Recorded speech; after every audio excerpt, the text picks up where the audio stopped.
Welcome back to the Today with Tally podcast. Folks, we have a great show in store for you today. We sit down with a retired supervisory U.S. Marshal with the Eastern District of New York. And toward the end of his career, our next guest became a target of retaliation and betrayal from the agency leadership. And we find out why next. But first, hello, friends, and welcome to another exciting episode of Today with Tally. The mission and goal of this podcast is to bring an engaging conversation that will add value to the lives of everyday people. We will inspire, encourage, educate, and tell the stories of America's finest men and women in an effort to motivate you to live your life to its fullest potential. Be sure to follow us on social media and search Today with Tally. Be sure to subscribe, follow, and share the program as well. Ladies and gentlemen, your host of the evening, Mr. Brian Tally. Our next guest is Robert Ledogar. Now, Robert has more than 30 years of military and federal law enforcement experience. Robert served in the U.S. Navy as well as Desert Storm. He was a military police investigator and an instructor. He established himself as a values-based leader centered on integrity, compassion, community, and respect. And as a former supervisory deputy U.S. Marshal reporting to the presidential appointed U.S. Marshal and Chief Deputy U.S. Marshal, Ledogar managed missions for the Eastern District of New York, the 8th largest district in the nation. He was directly involved in enforcement, criminal investigations, judiciary, and dignitary protection, fugitive apprehension, and prisoner security and handling, supervising the most diversified unit of men and women and being part of the nation's largest fugitive task force. And with that, we are honored to be joined by Robert Ledogar himself. How are you, sir? Good. How are you, Brian? Thank you. Yes, sir. I'm hanging in there. I'm back in the saddle here. Spent a week in Alaska and recovering from that adventure. It was a great time. And, other than that, I'm just again, back in the saddle here, and I'm very excited to be talking to you today and really getting your story out there on what you went through and what you're doing today. No, okay, thank you. Welcome home. And you're happy to be wearing a T-shirt again compared to where you were. Right, the weather? Yeah, absolutely. Yeah, I'm in Houston, so it's been, over 100 degrees here for, okay. I can't tell you how long, but yeah, in Alaska, I was bundled up. I had a Gore-Tex on. I had, long sleeves. I had hoodies. I had flannels, you name it, but it was great. It was, anywhere between 50 and 60 degrees out on a fishing boat on the open ocean, catching halibut. And it was pretty much God's country and the adventure of a lifetime. So very blessed that I had that opportunity. That is awesome. Welcome home. Thank you, sir. So you spent a lifetime, more than probably half your life in service, over 30 years, between the U.S. Navy and what you have done in the U.S. Marshal Service. Would you like to elaborate a little bit on what you did in the Navy? Sure. I went in the Navy right out of high school. I was 17 and went right into military police program. And I served as a master at arms in the Navy, and then a military police investigator, and then an instructor later on in my career. I did almost 7 years, and I'm one of those sailors that never went on a ship. So I kind of got out of that duty assignment, and then the Marshal Service came recruiting, and I put in for the Marshal Service through a program in the military called Operation Shining Star. And got selected and got picked up to go in there. And I went after the academy. I went right into the Eastern District of New York, which is in Brooklyn, and served out my whole career there. Now, you would end up spending 24 years and 10 months as a U.S. Marshal. Obviously, you went in after the Navy. Can you explain to our listeners what exactly is the mission of a U.S. Marshal? We have a couple of them. It's like a multitasking agency. We do everything from providing security within the U.S. courthouses security for federal judges and U.S. attorneys and all the courthouse employees. We process and transport federal prisoners. We present the prisoners to court. We also do what my main career was, fugitive investigations and going after America's Most Wanted. And I was lucky enough to do that all in the Eastern District of New York my whole career.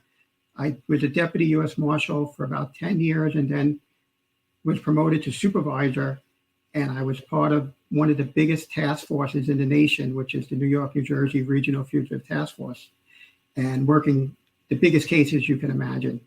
Anything from, especially me in the Eastern District of New York, we dealt with the extradition and the transport and the federal trial of El Chapo. And later on in my career, I was fortunate enough to arrest a U.S. Marshal's top 15, Andre Nevison, and continued with doing hundreds and hundreds of investigations leading to arrest, and as well as doing international investigations as well and extraditions. What's it like being involved in cases that were so widely known and so large scale when you have, your targets that are, in the top 15, top 5 in the world, really? What does that feel like when you actually take them down and all of the work and all of the training that you have put forth comes into fruition and you end up putting these bad guys away for a long time? Well, before you're able to arrest them, it's very overwhelming. It's a lot of pressure on you. I was in Brooklyn, the 8th largest district in the nation. So we're dealing with high profile cases. We work with the NYPD, and it's one of the best police departments in the world. And the media is all over the cases that we worked. I mean, anything from El Chapo on down, because there's nothing higher in our lifetime right now. And you have the pressure from your bosses and the U.S. Attorney's Office, like you have to go out and arrest this person. And it's not like TV. It's not easy. You're out there. And when you get to that point where you're actually able to track the fugitive down and arrest him, it's very self-rewarding. It's a huge accomplishment. And when you're not out there by yourself, you're out there with your team. And it's anywhere from 5 to 12 people, men and women that are putting in all the hours that you're putting in searching for this one person. And when that moment comes and you get him or her on a street or in a car or in a house or an apartment, and you put the handcuffs on them and everybody gets out of there safely, it's the greatest feeling in the world. Robert, what do the takedowns typically look like? It doesn't look like on TV. It's, you meet up at an off-site location from where you're going to go to the fugitive's house. Will be somewhere in a parking lot, and everybody has to get suited up, and that's putting your gear on, preparing and doing a briefing and talking about the fugitive, giving all his descriptions and the actual crimes he's, wanted for. And then you give a good description of the location we're going to and what to expect. Nobody's been there. We don't know what the house inside looks like. So we're planning it out. And you're giving out assignments and you're telling guys and girls who's going to cover the front, who's going to cover the back, the size of the house, look for the windows. And then we're in New York. You got to keep somebody outside to watch your cars because there's a lot of gear and equipment in there. And then when you get inside the residence, it's searching. You might have somebody in the house that tells you nobody's here, but we got to get permission to get in there and look around. And there's flashlights going everywhere. You're crossing over. You're scared. It's an adrenaline rush. And then the perp, 99% of the time is hiding in the house. He or she doesn't want to be caught or captured. They don't want to go to jail. They know they're going to jail. So they could be in an attic. They could be in a closet with pounds of clothing piled above them. They could be hiding under a bed, in a mattress, in a shower. Use your wildest imaginations, and that's where people will go to escape. Yeah, people are crazy. You know, Yeah. that old country song. It's not too old, but to me, it's getting old. But God is great, beer is good, and people are crazy. I'm sure you've seen your fair share of that, indeed, through your honorable career. And I use the word honorable. I have read several letters. As you know, we vetted you like we vet everybody else that comes on this program, and your colleagues have nothing but great things to say about you and your career. Not only in the Navy, but the service that you put in the Eastern District of New York as a marshal, as a U.S. Marshal, again, that you were involved in several high-profile takedowns and extraditions and arrests, and you did your job well. A lot of the letters from folks have pretty much summed it up that you have prided yourself as being one of the top supervisors in the Eastern District of New York, guiding and leading your subordinates into successful careers. And, that takes a certain type of man and leader to do that, and to do that in a way that makes sense for all of your, team leaders, that are boots on the ground, that are a direct reflection of you. But as all things, sometimes good, sometimes bad, you got toward the end of your career and you ended up hitting a brick wall that would end up putting you into a downward spiral. And you were trying to figure out what in the heck had just happened to you in your career, as you became a target of retaliation and betrayal from the very agency that you had dedicated your life to. Could you please explain what exactly happened when this all unfolded? Yes, sir. And it's hard. The way you say it's tough there is later in my career, one of the women that worked for me, she was being sexually harassed, bullied, and discriminated against by some of the males on the task force, which were part of her team. And she brought it to my attention. And in the beginning, I took it and I confronted all the men that were involved in this thing. And, just like anything that happens in law enforcement or in the military with the guys, it wasn't a good conversation. It was a lot of arguing and cursing and yelling and screaming back and forth. Well, it didn't get fixed at my level or the other supervisors' level at the task force, and we had to bring it up the chain and go to our chiefs, and it went to internal affairs. And then once it hit internal affairs, the men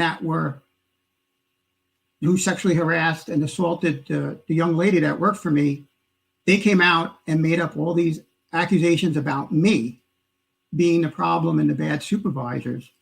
And it started from everything you could possibly think of. I was named as a bad supervisor. I was misusing my government car. I was a racist.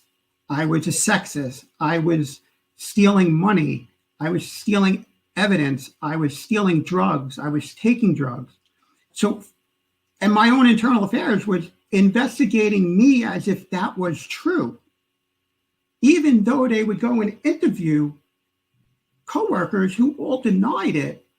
And internal affairs seemed to ignore the fact that I was defending the girl who was being treated so wrongly, who she as well filed a complaint to internal affairs. But they ignored that and just went after me off of what these 5 guys colluded together to attack me.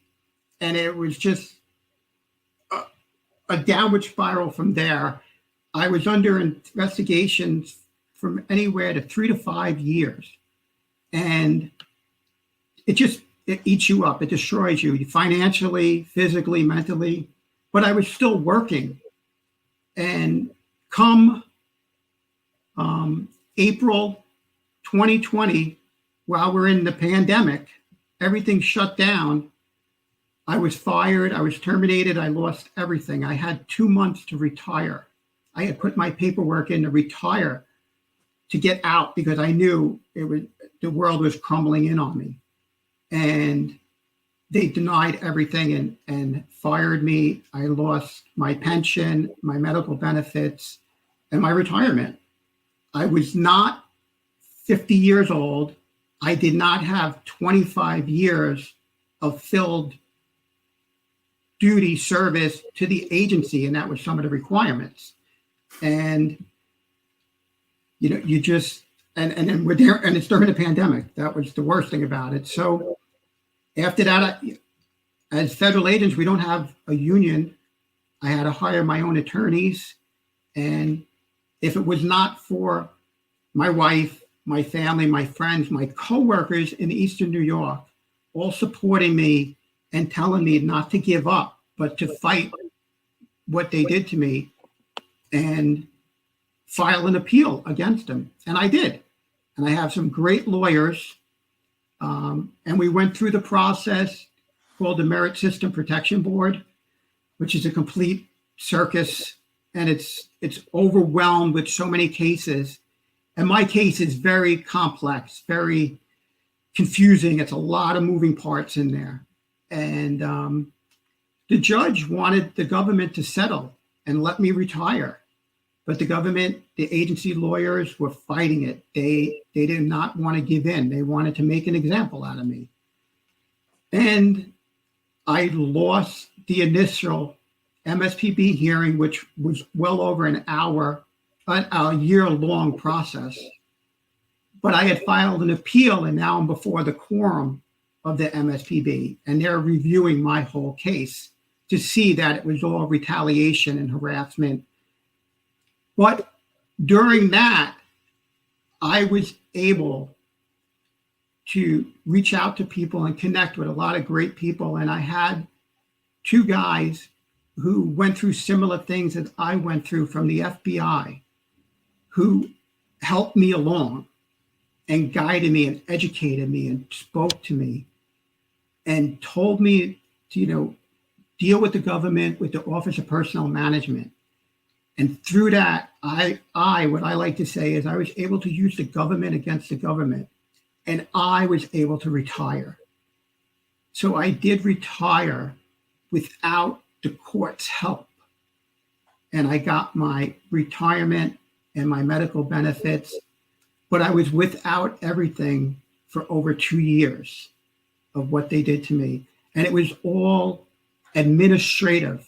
They were looking at me as a criminal, as a hardcore criminal. I mean, to accuse somebody of stealing drugs and taking drugs and never drug test me, but identify me as a drug addict and then say I was selling the drugs to the girl that I defended, as well as other people on the street. But you have no evidence. But the way the government, the internal affairs and the lawyers, they cherry pick the information and it make everything misleading. And they go on a fishing expedition to go after you. And when you're a target of an investigation, you're under the microscope. So what's so disheartening is that internal affairs, they went and they opened investigations against me just because of the accusations made against me, but they never looked for the truth. If they would have listened and took the truth, they would have found that those people making those accusations all lied. But they needed that to go on the fishing expedition to dig into me. And there's nobody in the history of the Marshal Service that's been under investigations for 3 or 5 years. And you wait to 2 months before you can retire and fire them for conduct unbecoming, but nothing criminally. So that is what happened to me. And it was all literally coming from defending a coworker against other coworkers. I've got a few questions, Robert, and I want them to be short, short, Yes, kind of back and forth Q&A, so we get our audience engaged in exactly what happened here. Now, you referred to the girl as she is a U.S. Marshal as well, correct? Yes, sir. Yes. Okay. So you had these, say, 5 subordinates that were also U.S. Marshals that were sexually harassing one of your colleagues. Yes, they were U.S. Marshals and local police officers assigned to the task force. Yes. Okay. So you were their boss, right? Yes, as well as one of the men who were accused by the subordinate, the girl. Mm-hmm. He was a boss as well. He was a supervisor as well. He and I were the same rank. And he let this go on.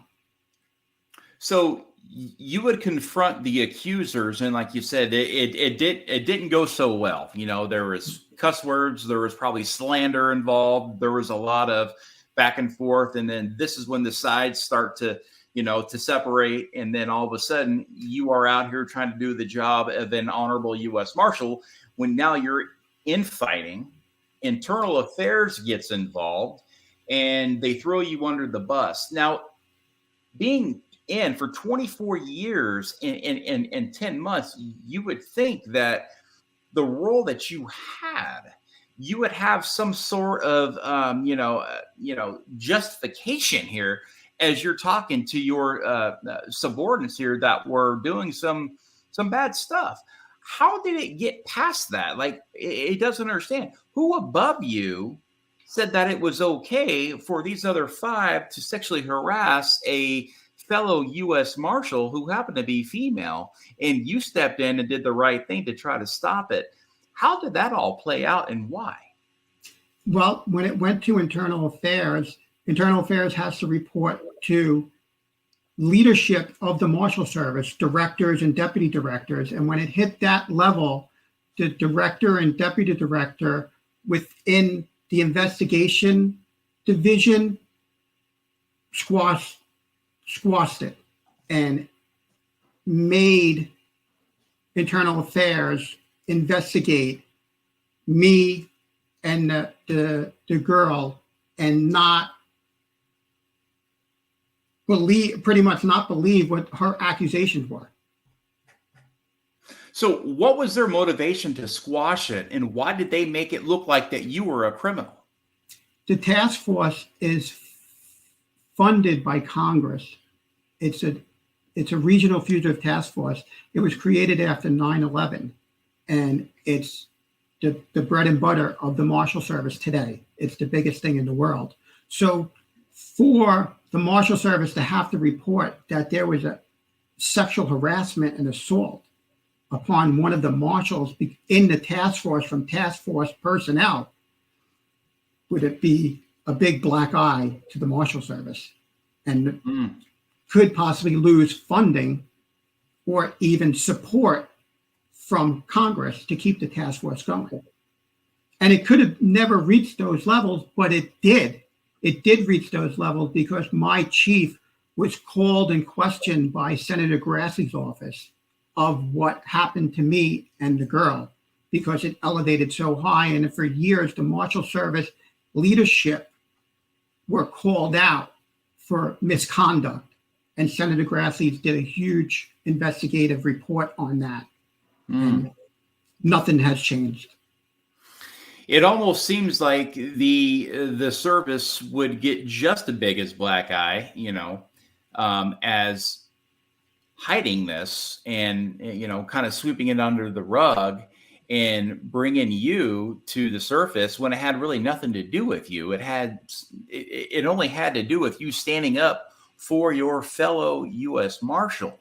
And obviously, it probably did leave a really big stain on the Eastern District of New York. And to your character, I've received several letters from your past colleagues, and one I'm going to leave unnamed due to privacy concerns. But I want to read a paragraph from one of your colleagues. Now, it says that Robert became one of the most proficient and prolific workers and supervisors I have ever seen.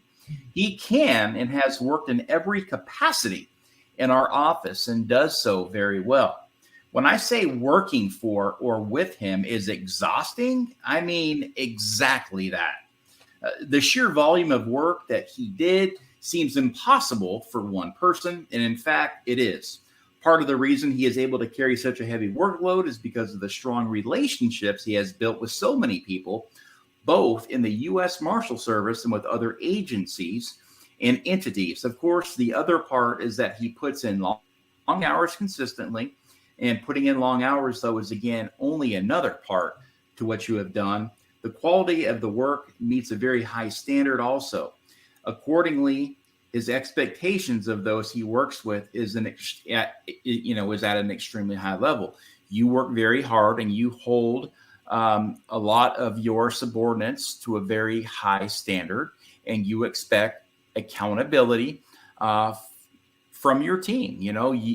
That's what you are. You are in charge of putting out a product that is going to do the best job for our country. The takedowns, the extraditions, the investigations of getting some of America's most dangerous criminals off the streets, and so many letters that I have received here from your colleagues demonstrate that you did just that. Now, thank you. How does that feel? How does that make you feel, knowing that you had so much backing from your colleagues, but it wasn't at that level? It was way, way, way above all of your guys' pay grades, where all of the retaliation came from.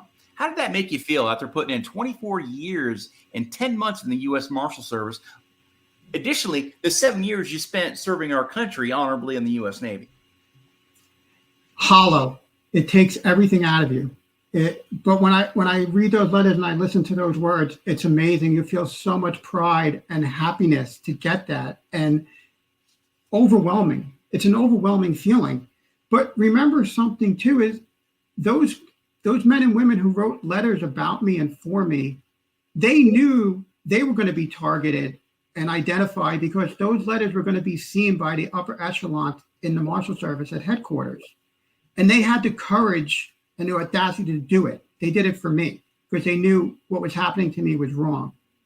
And to talk about the job, I was part of the most dangerous unit in law enforcement out there. We went after America's most wanted. We were going to the fight. We were going to the bad guy. We were going there, knowing that this man or woman committed such heinous crimes out there of maybe even killing a law enforcement officer, or rape, or any kind of homicide. We're going after those people. And so you have to be held to the highest standard. You could die. You're going to die. That's it. Every day we went to work, we were wearing bulletproof vests, carrying a gun, extra magazine. I didn't have a medical pouch. I had extra magazines. We're going out into a field in the city, in the 5 boroughs, looking for people that have guns, have knives, and are ready to fight, because that's how they live. So I held my people to the higher standards, because I wanted to make sure they made it home every day safe.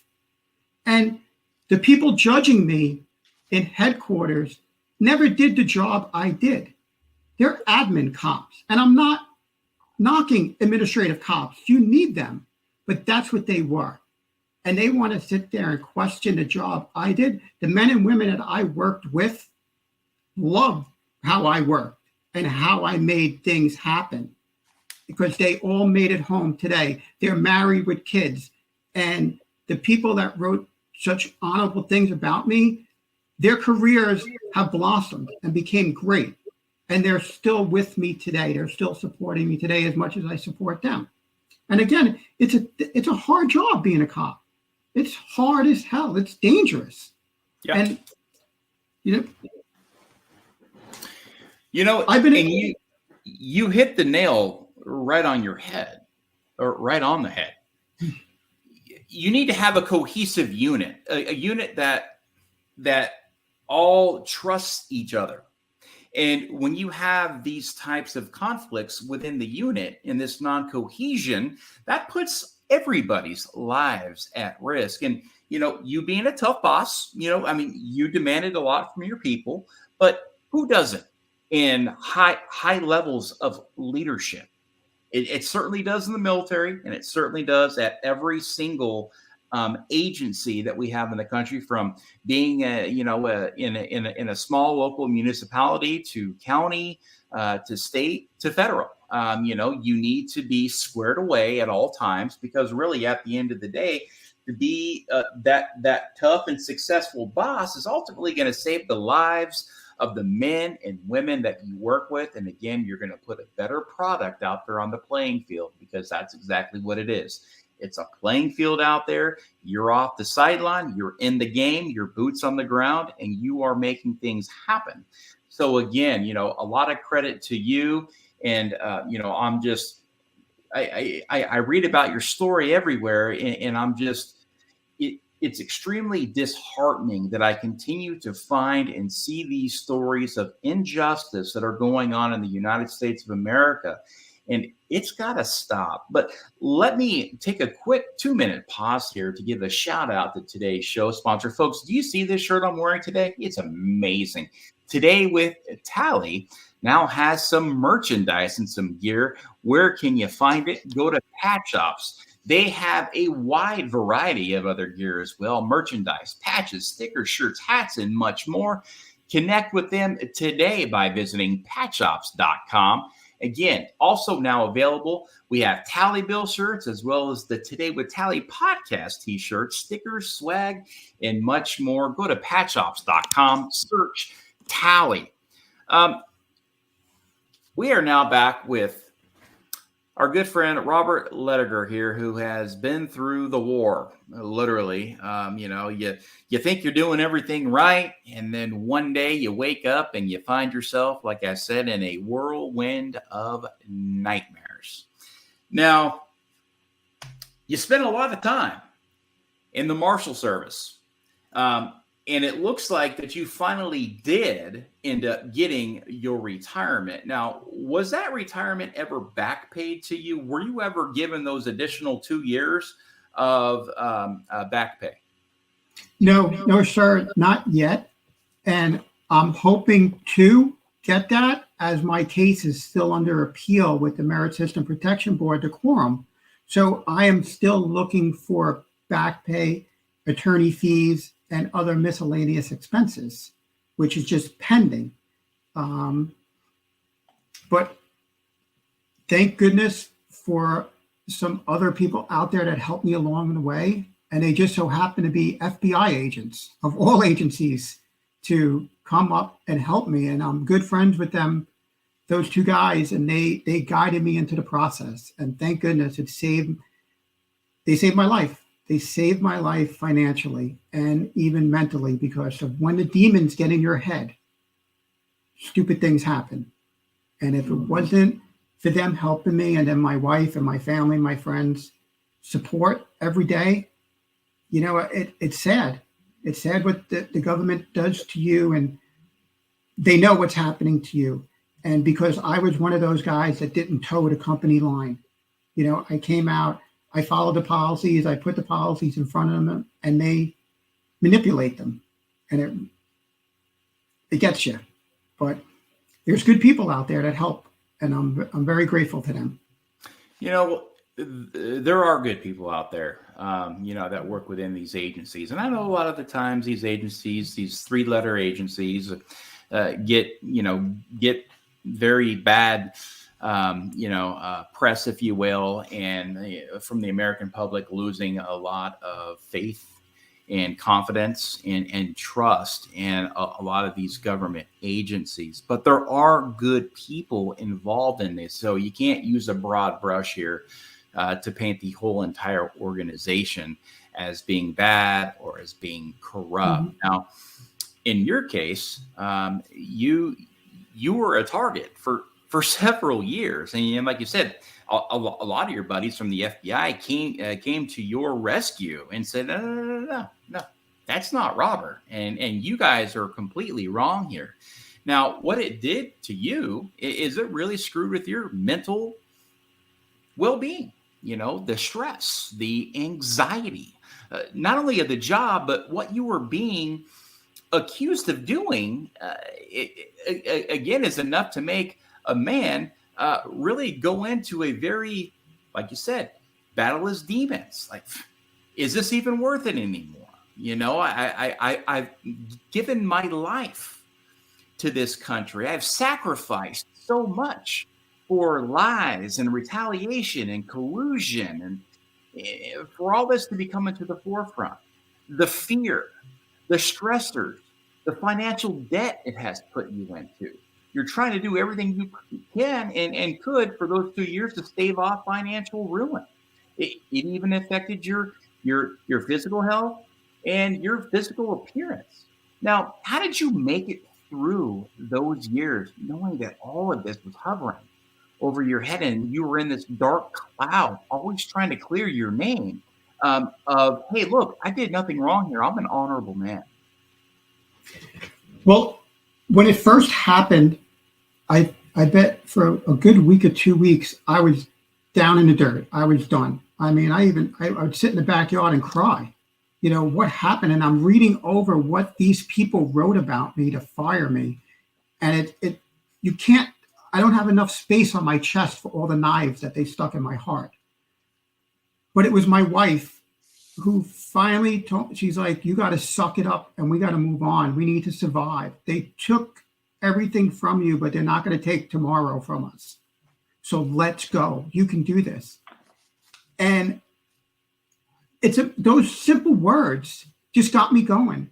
And I started getting my clear in my mind. I mean, I would go out, I would go for walks and runs, and I would spend hours and going out for miles and miles at a time, listen to music just to get back happy memories again and get back into the fight. And then talking to my lawyers and listening to them and talking to old coworkers and my chief. My chief was my biggest supporter. He's a lawyer, and he knew it was all wrong. And then I connected with so many other people out there who heard of my story. And if it was not for the National Police Defense Foundation, they created a legal defense fund for me. And they put my story out there. And so many people helped me financially for my lawyers, because that was draining us. It takes everything from you if we need a lawyer. But my wife was not going to let us quit. She wasn't going to let it do that. But you, as it eats at you, the thoughts that go on in your mind, you think you're stupid and you're an idiot for what happened. And you feel shame and embarrassment and disappointment. And I have this conversation every time when I talk to my chief, my old chief who's still working. And he became a target of investigation because he wrote a letter of support for me. And he never said it, and he'll still never say it, but he agrees to it, that every day he was afraid I was going to kill myself. And he can't believe how I overcame it. But he's so proud of that. I mean, it crushes you to know that. I mean, it's an emotional spiral that just takes you down. But to look another man in the eye, and that's what he was thinking of you, because he was so afraid of everything you were going through, that demons were going to get to you. And it never did. And thank God, because there's no way I would let that happen, because I'm not going to do that to my wife or my family or my friend. And I'm definitely not going to do it to the mean people that I have to battle against. And being here today with a smile on my face, you win. You're winning. Man of perseverance and resilience, never quit. I love it. Robert, who was pulling these strings? Who, look, we all know in the government, there's a lot of people behind the veil, but we don't always know who is behind these veils. Oftentimes, the veil is never lifted. Do you know who was pulling these strings to come after you and to make up these accusations that were false? And it's happened a lot in your line of work. Was it because that you had so many years in that they were like, yeah, let's screw with this guy's retirement and pension fund? what was the motivation here for the string pullers, if you will, to take you down in such a violent way, really? One word: ego. People's egos. And it was one person, and I called him out, and I have no regrets for doing it. And I confronted him, and I was face to face with him.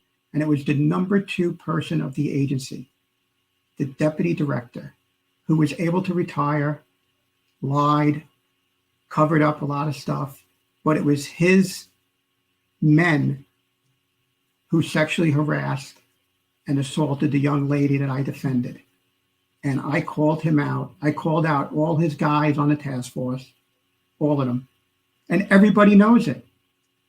But that's the price you pay. What I paid is when you go up against upper management or leadership, and they have the abilities or powers to misuse their title to embolden internal affairs to go after you.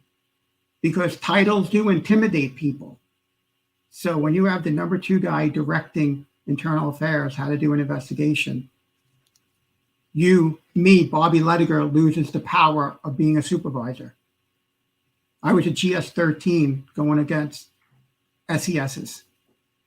So telling the truth now. Yeah. So basically the number 2 guy in the agency protected his men at all costs. Yeah. And it didn't matter what they were doing illegally, that you were trying to say, hey, look, we got a problem here. And we are living in a world right now where we don't put up with sexual harassment and all of this stuff in the workplace that sets up for a toxic environment. And really, you were doing everything you could to put an end to this. And those 5 guys must have had a lot of influence on this number 2 guy, especially when you were in charge of those other 5 guys, and he happened to be ultimately above all of you guys. Have you ever really figured out why he protected those 5 agents? It comes down to it. He was in charge of that task force. He was in charge of it. He was responsible for the actions that those people did every day. So now he's being confronted with the complaint by the young lady that his people are hurting her.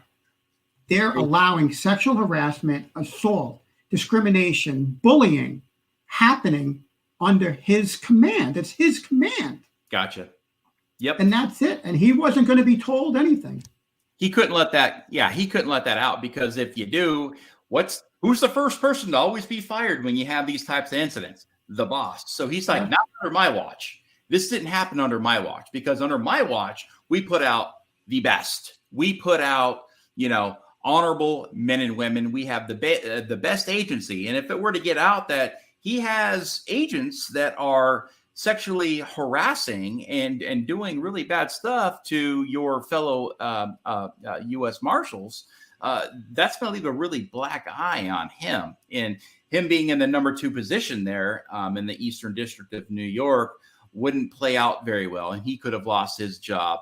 So they target you because you were the whistleblower, basically, and you were the one that was waving the red flag and say, we got a problem here that we need to fix. And he says, no, you're the problem. And so we're going to get rid of you so you can stop talking. Does that sound about right? That's exactly right. But to clarify the chain of command a little bit, was the number 2 guy of the whole agency, not the Eastern District. The Eastern District was supporting me. We're one of 94 districts that fall under this person. Wow. So he had all the power to crush investigations, to crush people, to do what he had to do. So and then people like me don't come forward because you're intimidated. You're afraid. And you don't think that they're coming after you for telling the truth, for protecting one of your own. This was one of our own who was being harassed, sexually harassed and bullied. So why you come after your own instead of fixing the problem? Nobody was going to jail. All you got to do is, okay, you guys go over here and you go over here. You could have moved people around. You could have got people off the task force. But instead, they wanted to keep the task force going as nothing happened, but go after me and the girl, that we were the problem. And my chief and my marshal in the Eastern District wasn't having it. They were like, they did nothing wrong. I was being retaliated against, harassed. And it got so bad, Brian, those men, they had powers within New York. They were stalking my wife. They were coming to my house, putting screws in our tires. We were getting pulled over, driving at night. I was getting pulled over because my government vehicle windows were tinted too dark.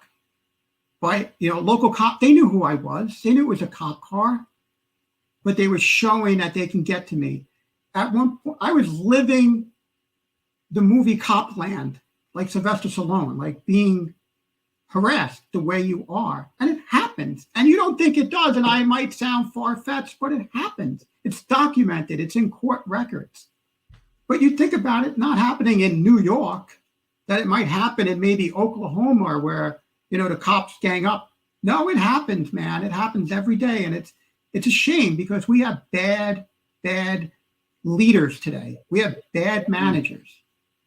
And you can't promote people who aren't qualified, and that's what they do. And you said it's far-fetched. No, trust me. The stuff I've been through and the stuff that a lot of our guests have been through, nothing is far-fetched anymore, really, because a lot of the stuff I hear, you literally cannot make up. And the amount of energy that they put into this to take you out and to take you down is downright frightening. And it's disturbing that this could happen to an honorable man who was one of the top agents in a supervisory role in the Eastern District of New York, doing your job at a very high level. Robert, did you ever fear for your life? Oh, every day. I was involved in 4 shootings in my career. Shot at, returned fire. The men and women that worked for me in the Warren Squad all were involved in shooting throughout their career. Every one of them. And they're here today to talk about things. And I've been in fights. I've been beat up, car accidents. And it's a dangerous job. You put your life on the line out there every day. And it's self-rewarding when you arrest the bad guy.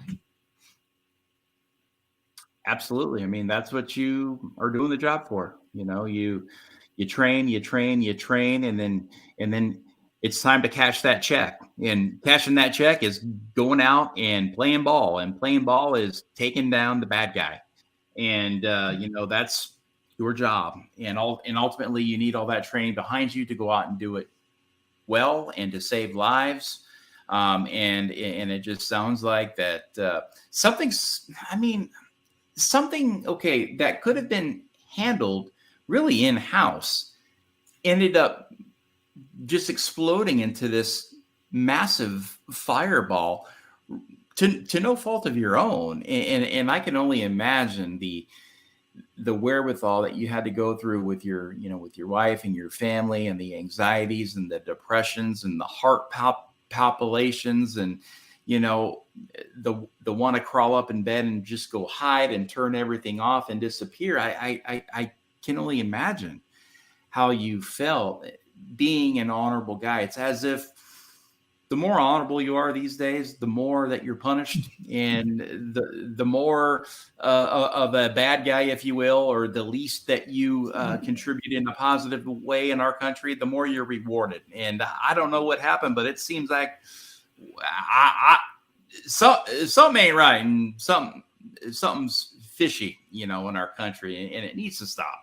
Because there are so many lives that are out there being ruined, and the lives that are being ruined are the ones that care the most. Those are the lives that are being ruined, the people that care the most. And the people that don't really care, they're just in it for, whatever reason it may be. And they're free and clear of anything because they're not really doing their job. They're just kind of there to get along, right? Well, what you bring up is a good point. It's like, where's your personal honor about yourself?